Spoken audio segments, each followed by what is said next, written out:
성도 여러분을 축복합니다. 하나님의 판단 기준, 이런 주제로 함께 말씀을 나누고 있습니다. 설교자인 저도 또 말씀을 듣는 여러분도 반드시 한 번은 하나님의 심판대 앞에 서야 합니다.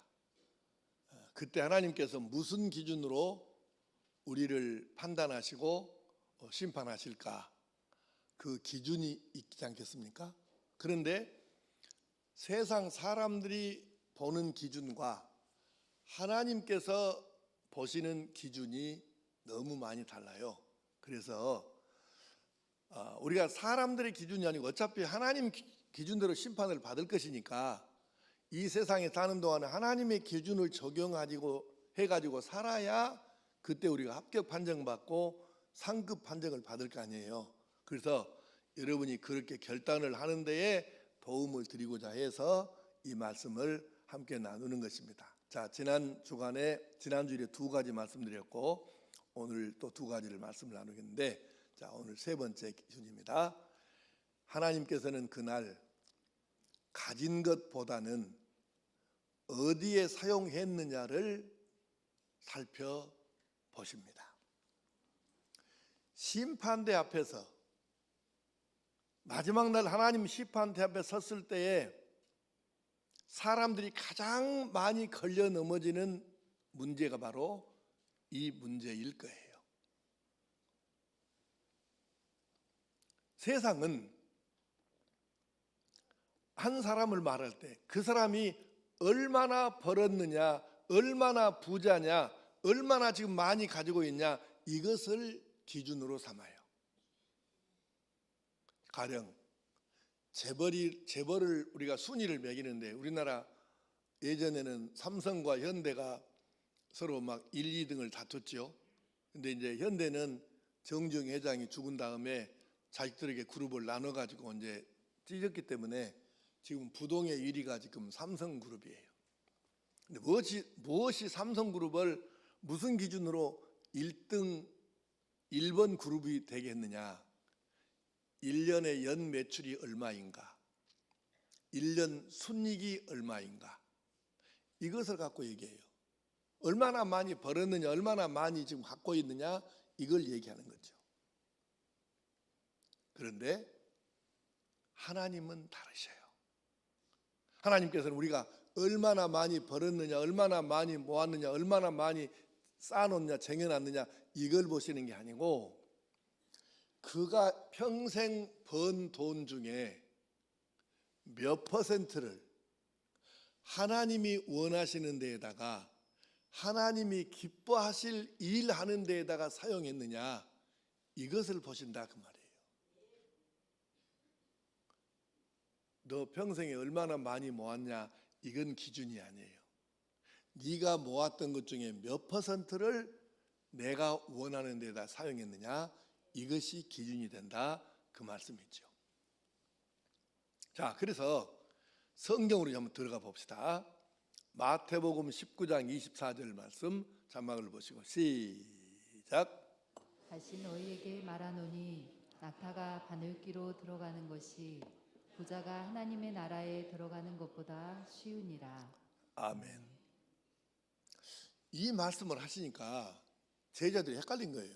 아니, 부자가 천국 가는 것은 낙타가 바늘귀로 들어가는 것보다 어렵다. 그러면 천국 못 간다는 얘기네. 이래가지고 예수님께 질문을 한 거예요. 아니 예수님, 그럼 누가 천국 가겠습니까? 부자는 다 못 갑니까?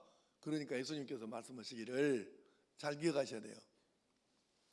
사람은 할 수 없으되 하나님께서는 하실 수 있느니라. 무슨 얘기예요? 얼른 듣기는 그 말이 안 되는 것 같고 불가능한 얘기로 들릴지 모르지만 하나님께는 그렇게 하실 방법이 있단다, 이거예요. 그러니까 여러분 걱정하지 마시고 하나님의 말씀대로만 사시면 됩니다. 그러면 이 방금 읽어드린 이 말씀은 이게 무슨 뜻인가 해석을 한번 해보겠습니다. 누가복음 16장 19절에서 23절까지 말씀 시작. 한 부자가 있었다. 그는 값진 옷을 입고 날마다 즐기며 호화스럽게 살았다. 한편 그 집 대문 앞에는 나사로라는 부스럼 투성이의 거지가 누워 있었다. 그가 부자의 식탁에서 떨어지는 부스러기로 줄인 배를 채우려 하자 심지어 개들까지 와서 그의 헌대를 핥았다. 어느 날 거지가 죽어 천사들의 인도로 아브라함의 품에 안겼고 부자도 죽어 땅에 묻혔다. 부자가 지옥에서 고통을 당하는 중에 쳐다보니 멀리 아브라함이 보이고 나사로는 그의 품에 안겨 있었다. 아멘. 한 부자가 있었다고 하잖아요. 엄청 부자였나 봐요. 날마다 파티하며 살았대요. 파티가 뭔지 아시죠? 가까운 사람들, 사교계 인사들 초청해가지고 날마다 부어라 마셔라 이렇게. 그러니까 파티 안 해도 되는데 날마다 파티하면서 즐기고 살았어요. 그런데 그 집 대문에서 그 집의 개들과 함께 있으면서 개들은 이제 주인이 먹고 남은 거 버린 거를 먹고 살잖아요. 그리고 개들에게 줬는데 거지가 먹을 것이 없으니까 이걸 먹고 산 거예요. 상처는 나가지고 개들이 와서 상처를 핥고 참 기가 막힌 인생이죠. 근데 두 사람 다 죽었어요. 근데 한 사람은 부자는 지옥에 갔대요. 근데 성경이 희한하게 부자가 무슨 죄로 지옥 갔는지가 기록이 안 돼 있어요. 거지 나사로는 죽어서 천국에 갔대요. 근데 이 거지가 왜 천국에 갔는지 그 이유가 기록이 안 돼 있어요. 너희들이 여기서 이 본문에서 답을 찾아라 그 뜻입니다. 근데 성경을 창세기부터 계시록까지 아무리 뜯어 연구하고 묵상하고 해봐도 이 부자가 살인죄를 지었다, 간음죄를 지었다, 반역죄를 지었다 이런 뭐 없어요 이런 게. 그러면 뭔 죄로 무슨 죄목으로 이 부자가 날마다 파티했던 이 부자가 무슨 죄 때문에 지옥 갔냐는 거예요. 답을 찾아야 돼 우리가. 근데 답을 어떻게 찾나요? 이렇게 생각하십시오. 이 부자는 유대인이고 바리새인이에요. 성경을 누구보다 잘 알았다 그 말이에요. 그래서 하나님께서 복을 주셨으면 이 복을 가지고 어디다 어떻게 사용할지에 대해서는 너무 잘 배운 사람이에요. 다시 말하면 사랑하는 데다 사용해라. 다시 말하면 이 하나님께서 너에게 건강이나 물질이나 지식이나 시간이나 뭐 이런 걸 주셨지 않느냐? 그러면 그것을 가지고 너보다 못한 사람들이 도와주지 않으면 살 수 없는 그 사람들을 도와주는 것이 나의 뜻이고 사랑이다. 그러니 그걸 사랑하고 내가 원하는 대로 사용해야 된다. 이것은 귀닳도록 들었어요. 내 이웃을 내 몸과 같이 사랑하라. 이것은 신약 성경의 가르침이 아니고 구약 성경의 가르침이에요. 이 사람은 너무 많이 들은 거예요 이 말을. 그런데 날마다 파티하면서 돈을 물 쓰듯이 그렇게 쓰고 사는데 자기 집 대문에서 개들하고 함께 생활하면서 구걸에서 먹고 사는 이 사람에 대해서는 한 번도 따뜻하게 손을 잡아보거나 말을 해줘보거나 먹을 걸 지가 줘보거나 이런 적이 없다는 것이죠. 사랑하라 하신 내 이웃을 내 몸과 같이 사랑하라 하신 이 계명 하나를 제대로 못 지키고 하나님이 복을 주신 이유를 못 깨닫고 파티하고 돈 물쓰듯이 낭비하다가 죽었는데 지옥 갔다는 거죠. 이 해석을 잘 하셔야 돼요. 성경 본문에는 죄목이 없다고요. 그래서 이 부자와 재벌이 천국 가기가 어렵다는 것은 맞아요. 왜 어려울까? 아주 쉽게 예를 들어 설명하면 대부분의 안 그런 사람도 없진 않아요. 근데 그 숫자가 적어. 대부분의 부자와 재벌은 사해 바다와 같은 삶을 삽니다. 사해, 죽을 사자 바다해자인데 사실 번역을 잘 못한 거예요.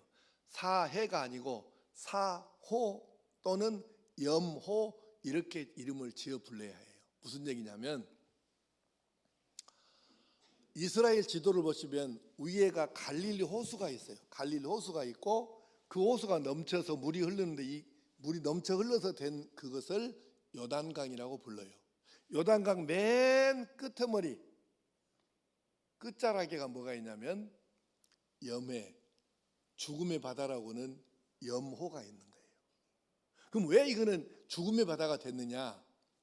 강물이 대부분의 호수를 보게 되면 인공적으로든 자연적으로든 넘치면 흘러나가는 물길이 있어요. 근데 염호, 염해는 물이 들어오는 길은 있는데, 들어오는 물길은 있는데 물을 넘칠 때 또는 이 물을 빼줄 수 있는 나가는 물길이 하나도 없어요. 그것이 염해, 그것이 염호입니다. 그러면 들어오는 물은 소금기가 아주 적게라도 다 있어요. 그래서 이 물이 이 호로 들어가는 거예요. 염호로 들어가는 거예요. 그런데 나가는 물길이 없으니까 갇혀 있잖아요. 갇혀 있는데 이 물은 뜨거운 햇볕 때문에 증발이 되어서 넘치지는 않아요. 계속해서 그냥 물이 증발만 해서 소금기만 남는 거예요. 그래서 갈수록 염도만 높아져가는 거예요. 염도가 높아지니까 어째요? 우리 성지순례 갔다 온 분들도 해봤죠? 가서 거기서 수영 못하는 사람도 수영하려고 하면 뒤집어져. 가만히 누우면 그냥 몸이 뜨는 거예요. 나도 해봤는데 신기하게 하더라고. 왜 그래요? 염도, 소금기가 높으니까. 들어오기는 하는데 흘러내지를 못해요. 그래서 소금 염도가 계속 높아가니까 죽음의 바다가 되는, 생물이 하나도 못 살아요. 물고기 한 마리도 없어요. 왜? 소금기가 완전히 짠 소금물인데 어떻게 살아요?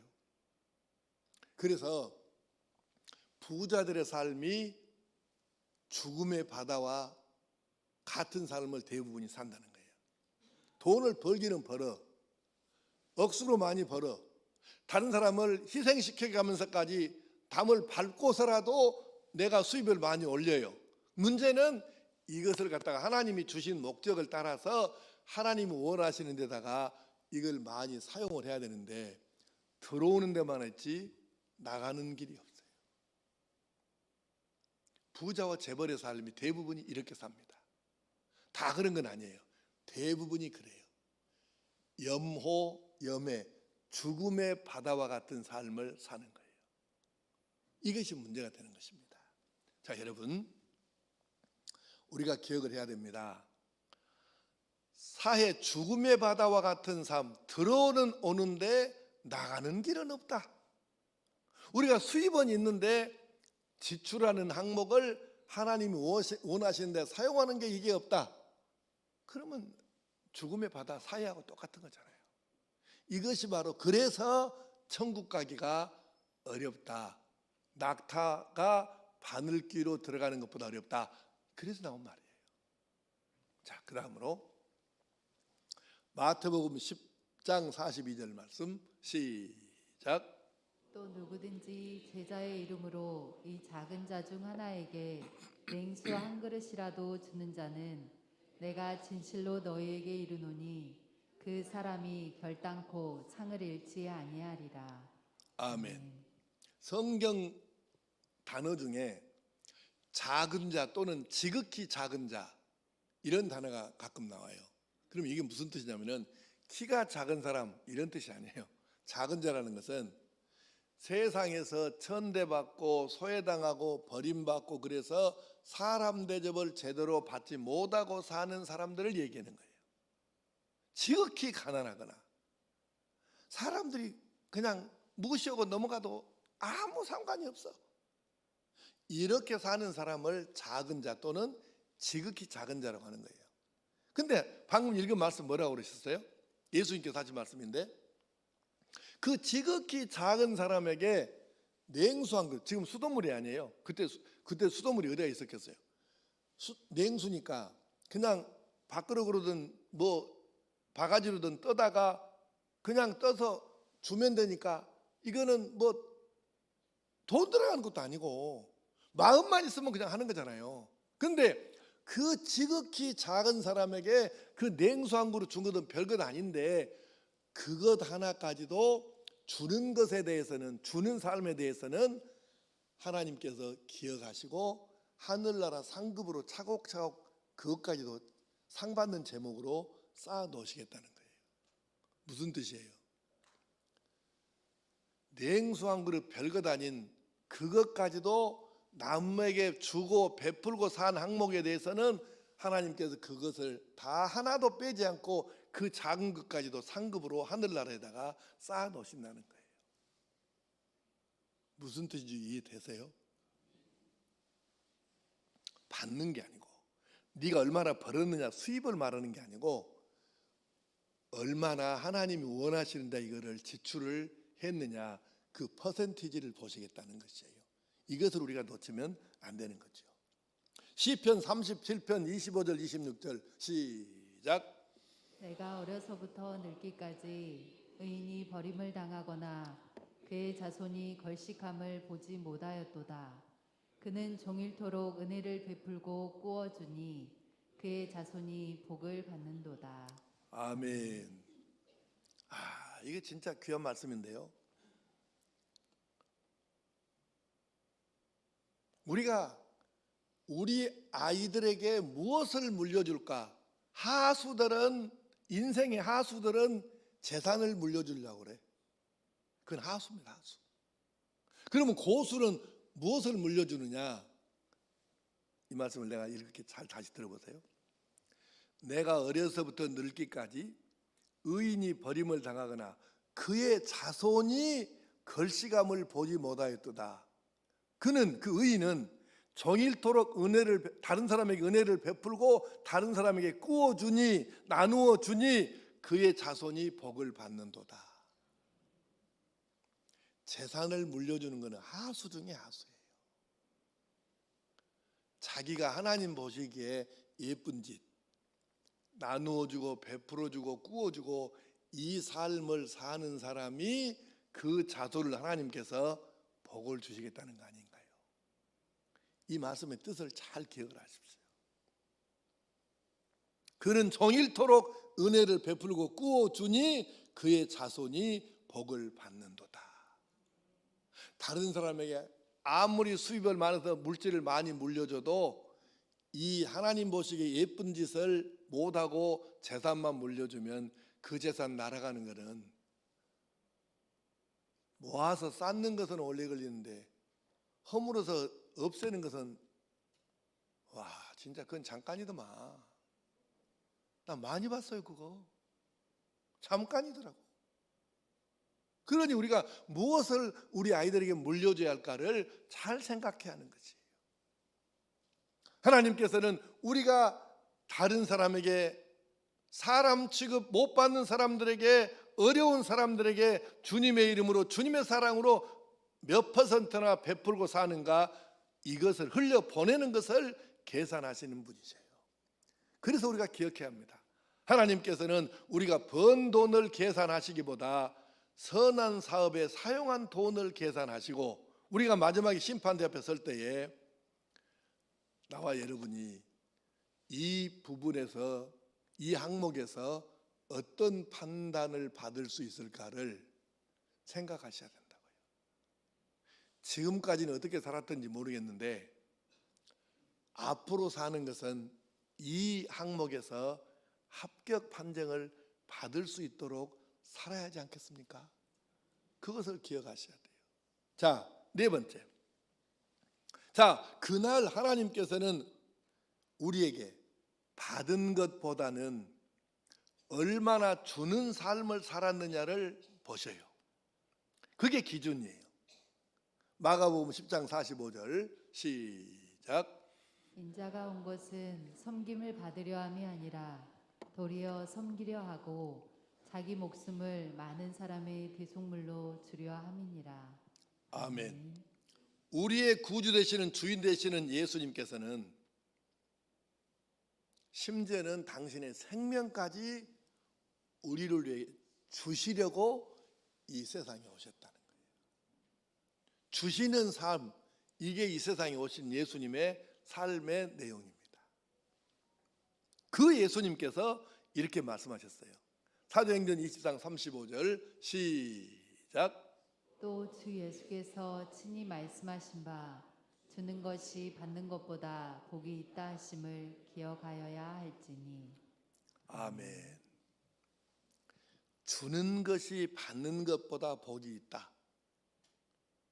너는 많이 주는 사람으로 살았냐, 많이 받는 사람으로 살았냐, 이것을 보신다는 거잖아요. 그럼 우리가 지금까지 내가 살아온 것을 갖고 판단을 받는다면 나는 주는 쪽이었을까, 받는 쪽이었을까? 이거는 여러분들이 스스로 판단할 수 있잖아요. 근데 앞으로 지금까지 어떻게 살았든 앞으로는 어떻게 살아야 할지 기준이 딱 나오잖아요. 네.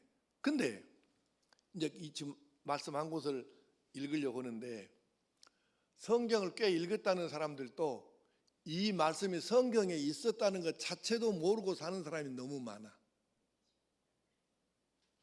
내가 지금 이 성경을 같이 읽을 거예요, 여러분하고 같이. 근데 이 성경을 꽤 여러 번 통독한 사람도 엄마 이 말이 성경에 있었네? 있는지 자체를 모르고 산다니까. 근데 너무 중요한 말씀이에요. 자, 읽어봅시다. 전도서 5장 13절 시작. 내가 해 아래에서 큰 패단되는 일이 있는 것을 보았나니 곧 소유주가 재물을 자기에게 해가 되도록 소유하는 것이라. 아멘. 어째 여러분 이 성경 구절이 성경에 있는 것인지 알았어요? 아니, 알고 살았냐고. 이거 대부분의 교인들이 이 말씀이 성경에 있었는가 그 자체를 모른다니까. 근데 굉장히 중요한 말씀인데 몰라. 이게 무슨 말이냐? 해석한데 이런 말이에요. 세상 사람들은 많이 모으려고 하잖아요. 그래서 가지고 있어. 그런데 그 재산이 가지고 있는 것 때문에 해로움을 입는 사람이 있다는 거예요. 이게 무슨 뜻일까? 자, 많이 모았어요. 그럼 모은 것을 가지고 내게 복이 되게, 선이 되게, 이익이 되게 사용을 해야 될 거 아니에요. 근데 오히려 이거 어떤 사람은 가진 것이 오히려 복이 아니라 화가 되었다는 것이에요. 아까 내가 소금 바다, 죽음의 바다 얘기했잖아요. 들어오기는 오는데 나가는 물길이 없다고 그랬잖아요. 그 경우입니다. 많은 부자, 많은 재벌들의 삶이 여기에 속한 거예요. 만약에 누가복음 16장에 나오는 그 부자가 날마다 파티하고 살았던 이 부자가 차라리 가난했더라면 지옥에 안 갔을 수도 있었을 거예요. 무슨 얘기냐면 이 사람은 가난해서 아예 줄 것도 없고 그냥 그렇게 살았더라면 괜찮았을지 몰라요. 근데 엄청 부자였잖아요. 날마다 파티하고 그렇게 소진 안 하면 돈이 줄어들질 않으니까 날마다 파티하고 살아야 될 정도로 부자로 살았는데 정작 하나님의 뜻대로 자기 대문 앞에서 거지로 사는 사람은 거들떠보지도 않고 신경 자체가 아예 쓸 일도 없고 너는 이놈아 게으르든지 일을 안 하든지 게을러 빠져갖고 일을 안 하니까 거지같이 살지 이런 생각을 하고 그 사람을 도와줄 마음 자체가 없었어요. 그래서 하나님께서 보실 때에는 이놈이 아주 악하고 나쁜 놈이에요. 사랑의 계명도 모르고 내 이웃을 내 몸같이 사랑하라 하신 말씀도 거역하고 자기밖에 모르고 지 배떼지밖에 모르고 산 나쁜 놈이죠. 악한 놈이에요. 하나님이 보실 때는 그렇다 그 말이에요. 여러분 눈으로 볼 때는 아마 이 세상에서 재벌 이름들 내가 이름을 말하면 그 사람들한테 신뢰가 될 것 같으니까 이름은 말 안 할게요. 누구 이 사람은 아마 여러분이 부러워하는 사람이 있을 거예요. 그 재벌을. 근데 내가 볼 때는 그 재벌들 다 지옥 갔어요. 죽어갖고. 첫째, 예수 안 믿었으니까 당연히 지옥 가고, 둘째, 그 많은 재산 가지고 가난한 사람 울리고 직원들 착취하고 그렇게 해서 울리기는 했지만 진짜 어려운 사람들을 위해서 쓰지는 않았어요. 이 사람들이 이런 짓을 합니다. 연말에 가게 되면은 회사 이익금 가지고 그 자선사업 한답시고 불이웃돕기 성금도 내놓고 문화사업도 하고 자선재단 만들기도 하고 그래요. 근데 이거 왜 만든 줄 아세요? 번심이 써놓고 착해서 그렇게 살려고 한 것이 아니라 그렇게 해서 세금도 줄이고 그렇게 해서 사람들에게 평판을 좋게 받기 위해서 하는 것이지 번심으로 사랑이 있어서 한 게 아니에요. 대부분이. 그래서 이건 평가를 못 받는 거예요. 여러분, 그래서 이 사람들은 이 재물을 가지고 있는 것이 복이 되는 것이 아니고 화가 되었다 그 말이에요. 근데 꼭 그것만 그렇겠습니까? 사람이 지식이 있어요. 이 말씀의 첫째 의미는 물질을 가리키는 게 그건 맞아요. 근데 꼭 물질만 얘기하는 게 아니고 지식도 그래요. 지식이라고 하는 게 머릿속에 든 게 많으면 이걸 가지고 사람들이 이로운 데다가 사용을 많이 해야 되는데 그렇지 못한 사람이 너무 많죠. 권력. 자, 권력 힘이 있잖아요. 그럼 이 힘을 가지고 좋게 바르게 온전하게 사용해야 할 거 아닙니까? 어떻게 여러분 생각할 때 여당이나 야당이나 그런 거 따지지 말고 지금 윤석열이 하는 걸 보니까 정확하게 잘합니까? 아주 착하게 지금 권력을 착한 데다 잘 사용하고 있습니까? 내가 볼 때는 지금 마누라 김건희 보호하려고 정신이 없어요. 한나라당 국회의원 후보 공천을 지금 하잖아요. 공천하는데 왜 과감하게 자른다 해놓고 못 자르고 지금 이렇게 나가냐? 투표하면 의회에서 김건희 특검법 투표하면 공천 못 받은 사람들은 다 김건희 특검법 찬성할 거 아니에요. 그러니까 지금 국회 현역들을 못 자르고 살려둔 거죠. 그래서 특검법 결국 부결됐죠. 그게 권력이라는 것을 지금 마누라 보호하는 데다 사용하지 국민들을 위해서 사용한 게 아니잖아요. 일본한테는 저렇게 발발 기고 저렇게 핵 오염수를 바다에 퍼붓고 있어도 말 한마디를 못하고 과학적으로 근거가 있냐 없냐. 아이고. 그러니 이 인간 이대로 살다가 죽으면 천국 가겠어. 나는 100% 지역이라고 봐. 그리고 내가 볼 때는 그래. 이 윤석열 대통령 끝나고 나면 얼마 안 가갖고 저건 감옥 갑니다. 내가 볼 때 90% 이상 감옥 갈 확률이 높아요. 그리고 감옥 가야 되지만 하는 짓거리를 보니까. 아니 대통령이라는 권력을 지금 마누라 보호라고 사용하도록 그렇게 국민들이 권력을 맺겠습니까? 안 돼. 그렇게 되면. 그러니까 윤석열이만 그런 게 아니라 자기가 가지고 있는 힘을 어디다가 사용하냐고 말입니다. 시간, 마음, 건강 이런 것들을 하나님께서 원하시는 데다가 사용을 해야 되는데 가진 것을 가지고 오히려 복이 아니라 화가 되도록 사용하는 사람이 세상에 너무 많다. 그래서 말씀하신 거예요. 소유주가 재물을 자기에게 해가 되도록 소유하는 이 폐단을 내가 보았다 하고 기록을 한 거예요.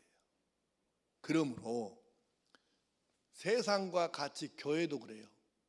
세상에서 재벌이나 부자나 이런 사람들 돈 많이 가지고 있으면 많이 가진 만큼 선한 데다 하나님 원하는 데다 더 많이 써야 하듯이 교회도 똑같다고. 교회가 크잖아요. 그러면 성도 수가 많으면 헌금도 많이 나올 것이고 그러면 결산이 많을 거니까 그러면 이 교회는 그러면 이 예산과 이런 물질을 하나님이 원하시는 데다가 사용을 많이 했느냐 이 판단을 반드시 받는 거예요.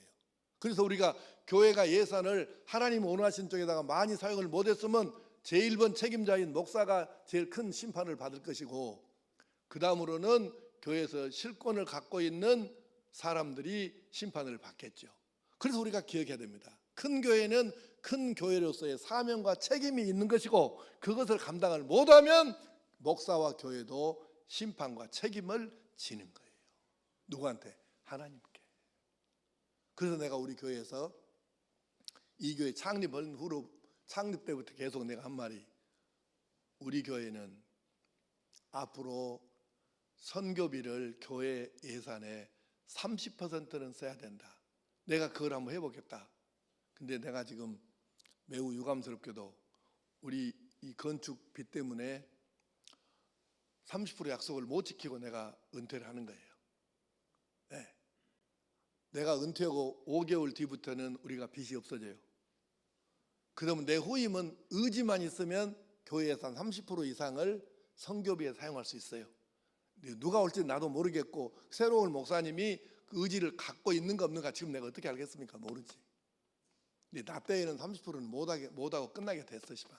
그러나 우리 교회 결산액이 1년에 12억 정도 되는데 성광성교회 결산부 갈 때 나오는 거기 액수가 1억에서 한 1억 5천 뭐 그 정도 그 성교비 지출이 되고, 그 다음에 성도들이 뭐 헌금을 그 성교헌금 목적헌금을 나한테 전달해가지고 내가 전달하는 액수가 5천에서 1억이 되니까 1년에 우리 교회는 2억 이상을 지금 매년 성교비를 지출을 해요. 그러니까 우리 예산의 약 20% 정도는 우리가 지출하는 거죠.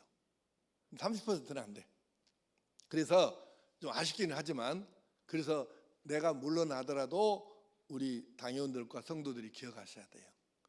교회가 크면 세상에서 부자와 재벌이 하나님 앞에 그만큼을 하나님께서 의도하신 데에 썼느냐, 이걸 심판받듯이 교회도, 큰 교회는 예산을 하나님 원하신 데다가 많이 사용했느냐, 이 항목으로 심판받는다, 판단받는다. 이 기준을 알고 여기에 맞추려고 애를 써야 된다, 그 말이에요. 그렇게 하면 해갖고 될까? 하여튼 잘 생각하세요. 나는 어차피 이제 뭐 거의 끝난 사람이니까. 그런데 중요한 것은 그렇습니다. 소유주가 재물을 자기에게 해가 되도록 소유하는 이 일을 여러분도 안 하셔야 되고, 교회 예산도 그를 안 해야 된다, 그 말이에요. 네. 자, 마태복음 25장 31절에서 40절 말씀 좀 긴데요. 이 지금 방금까지 전한 말씀을 이 한 말씀으로 다 요약할 수 있어요. 그러니까 한번 읽어봅시다. 내용 파악하면서 시작. 인자가 자기 영광으로 모든 천사와 함께 올 때에 자기 영광의 보좌에 앉으리니 모든 민족을 그 앞에 모으고 각각 구분하기를 목자가 양과 염소를 구분하는 것 같이 하여 양은 그 오른편에 염소는 왼편에 두리라. 그때 임금이 그 오른편에 있는 자들에게 이르시되 내 아버지께 복받을 자들이여 나와 창세로부터 너희를 위하여 예비된 나라를 상속받으라. 내가 줄일 때 너희가 먹을 것을 주었고 목마를 때에 마시게 하였고 나그네 되었을 때에 영접하였고 헐벗었을 때에 옷을 입혔고 병들었을 때에 돌보았고 옥에 갇혔을 때에 와서 보았느니라. 이에 의인들이 대답하여 이르되 주여 우리가 어느 때에 주께서 줄이신 것을 보고 음식을 대접하였으며 목마르신 것을 보고 마시게 하였나이까. 어느 때에 나그네 되신 것을 보고 영접하였으며 헐벗으신 것을 보고 옷 입혔나이까. 어느 때에 병드신 것이나 옥에 갇히신 것을 보고 가서 배웠나이까 하리니 임금이 대답하여 이르시되 내가 진실로 너희에게 이르노니 너희가 여기 내 형제 중에 지극히 작은 자 하나에게 한 것이 곧 내게 한 것이니라. 아멘. 아멘. 여기 나오는 임금은 마지막 심판대 앞에서의 하나님을 지금 상징하는 거고요. 양과 염소는 모든 사람들을 얘기하는 거예요. 그래서 이제 심판대 앞에다가 두 줄로 쫙 세우는 거예요. 오른편에 양이 있고 왼편에 염소가 있는데, 먼저 양편에 선 사람들에게 너희들 참 고맙다. 내가 그렇게 아팠을 때, 감옥에 갇혔을 때, 또 헐벗고 목마르고 굶주릴 때 그때마다 와가지고 나를 도와주고 이렇게 협력해 줬으니 내가 참 고맙다. 너희들을 위해서 예비해 놓은 상을 받아라. 이러시. 그랬더니 이 사람들이 깜짝 놀래갖고, 아니 우리가 언제 그랬다고요? 우리는 그런 적이 없는데요. 언제 우리가 임금님한테 뭐 감옥 갇혀 그런 일도 없고요. 아프신 것 가본 적도 없고요. 언제 그랬다고요? 우리 그런 일 없는데요. 그랬더니 임금이 이렇게 얘기하는 거예요. 너희들이 세상에 사는 동안에 지극히 작은 자 중 하나에게 한 것이 곧 나에게 한 것이다. 지극히 작은 자 아까 설명했죠. 사람들이 무시하고 발바으로도 그냥 어떻게 반항도 제대로 못해. 그런 불쌍하고 어려운 사람들 하나하나에게 네가 가서 찾아보고 도와주고 안아주고 손잡아주고 했지 않냐? 그것이 곧 나한테 한 거야. 그렇게 얘기하신 거예요. 여러분 이 말씀이 뭘 말하는 거예요? 네가 얼마나 벌었느냐, 얼마나 모았느냐, 얼마나 받았느냐, 이건 아무 상관이 없다니까요. 있는 것을 가지고 얼마나 많이 하나님께서 원하시는 데다가 사용을 했느냐, 나누었느냐, 이걸 지금 보시는 거예요. 근데 이 양편에 선 사람들은 그걸 다 했다는 얘기예요. 자기가 아무 상관이 없는 불쌍한 사람들에게 마음을 다해서 사랑을 베풀고 자기 있는 것을 나누고 이랬다는 거죠. 그걸 지금 얘기하시는 거예요. 그러면 결국 이 염소와 양에 대한 판결의 뜻은 뭐냐 하면, 심판대 앞에서는 수입보다는 우리가 지출했던 지출 항목 내용에 대해서 꼼꼼하게 살펴보신다는 뜻이에요. 지출 항목을, 수입 항목을 보신다는 게 아니고 어디다가 얼만큼 지출했느냐, 지출 항목의 내용을 꼼꼼하게 세밀하게 살펴보신다는 바로 그 뜻이에요. 그러니 기억해야 합니다. 하나님께서는 심판대 앞에서 내가 누구에게 얼마나 받았느냐가 아니라 힘들고 어렵게 사는 이웃들에게 하나님의 뜻을 이루는 데에 얼마나 사용했느냐, 이것을 보신다. 주는 삶을 살았는가를 보신다. 이거를 기억하고 오늘 하루하루를 우리가 살아내야 되는 것입니다. 지혜로운 성도는 이런 설교를 들으면 오늘부터 내가 내 수입 중에서 하나님께서 원하시는 데다가 사용하는 것을 따로 한번 기록을 해봐야 되겠다. 그래가지고 하나님 원하시는, 하나님 기뻐하실 일에다가 내가 사용한 것만 따로 메모를 할 수도 있을 거예요. 예, 그렇게라도 하면서 내가 하나님 원하신 대로 살아보기 위해서, 예, 심판대 앞에 섰을 때 칭찬 듣고 상 받을 수 있어야 하니까 그걸 위해서는 해야 되지 않겠습니까? 이제 오늘 말씀을 정리하겠습니다. 하나님께서는 마지막 심판대 앞에서 우리의 삶을 판단하실 때에 얼마나 많이 가졌었느냐보다는 어디에 사용했느냐, 그리고 내가 평생 동안 받은 것보다는 얼마나 주는 삶을 살았느냐를 보신다는 말씀은 결국 사랑의 삶을 살았느냐를 보신다는 뜻이에요. 지금 원리를 설명하는데 아까 1부, 2부 예배 때 보니까 원리를 설명하니까 좀 어렵게 느끼세요. 그래서 원리를 내가 지금 3부 예배 때 이걸 설명을 해야 되나 말해야 되나 고민이 좀 됐는데, 하여튼 짧게 설명하고 안 되면 그냥 다시 원리 말고 실천사항으로만 들어가면 돼요. 원리가 뭐냐면, 사랑은 받는 것보다 주는 것에서 더 큰 행복을 느끼게 되어 있어요. 그게 사랑의 원리거든요. 그래서 사랑하지 못하여 나누고 베푸는 사랑의 삶을 살지 못했다는 것은 결국 불행한 삶을 살았다는 뜻이 되는 것이고, 우리의 아버지가 되시는 하나님께서는 아들, 딸인 우리가 행복하게 살기를 원하시잖아요. 아멘. 하나님의 뜻은 분명해요. 하나님께서는 우리가 행복하게 살기를 원하시는 거예요.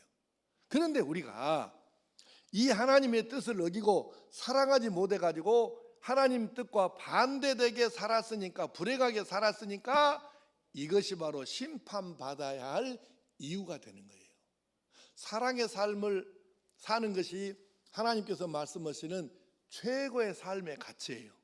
근데 하나님께서 우리에게 수도 없이 가르쳐 주신 네 이웃을 내 몸같이 사랑해라, 하나님을 사랑해라, 이것이 최고의 가치다, 이것을 수도 없이 가르쳐 주셨는데 이 사랑의 가치를 지키지 못해서 행복하지 못하고 불행하게 살았다면 하나님의 의도를 어긋나게 산 게 맞잖아요.